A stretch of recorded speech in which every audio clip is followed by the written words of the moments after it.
नमस्कार,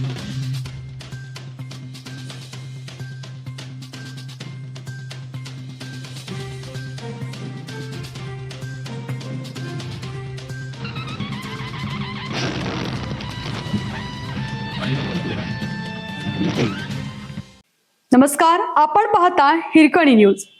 हिरकणी न्यूज प्रत्येक क्षण ताज्या घडामोडी आणि महत्त्वाच्या प्रत्येक बातमीसाठी नेहमीच. राधानगरीसह कोल्हापुरातील प्रकल्प तुडुंब, समाधानकारक पाऊस. 92.16 टीएमसी पाणीसाठा. अल निनोमुळे यंदा सरासरीपेक्षा कमी पावसाची शक्यता वर्तवण्यात आली होती. तरीही उशिरा का असेना कोल्हापूर जिल्ह्यात समाधानकारक पाऊस झाला. महापुराचे संकट टळले असून सध्या जिल्ह्यातील ऐतिहासिक राधानगरी धरणासह सर्वच मोठी, मध्यम आणि लघु प्रकल्प तलाव आदी पाणीसाठे तुडुंब भरले आहेत. 93.77 टीएमसी क्षमतेच्या एकूण 17 लहान मोठ्या धरण प्रकल्पात सध्या 92.16 टीएमसी पाणीसाठा आहे.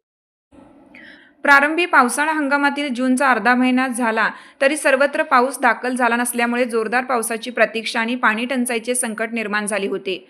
अल निनोच्या प्रभावामुळे पाऊस लांबल्याने जून अखेरीस पावसाला सुरुवात होईल असा अंदाज हवामान खात्याकडून व्यक्त केला गेला होता.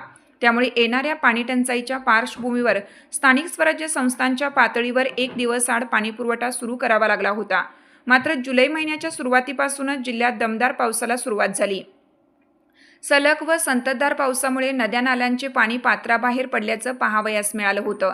राधानगरी धरणातून 1400 क्युसेसने विसर्ग सुरू आहे, तर वारणा 1400 क्युसेस, दूधगंगा 1200, कासारी 250, कडवी 220, कुंभी 300, चित्री 180, घटप्रभा 900 क्युसेस, तर जांभरे धरणातून 250 क्युसेस विसर्ग सुरू आहे.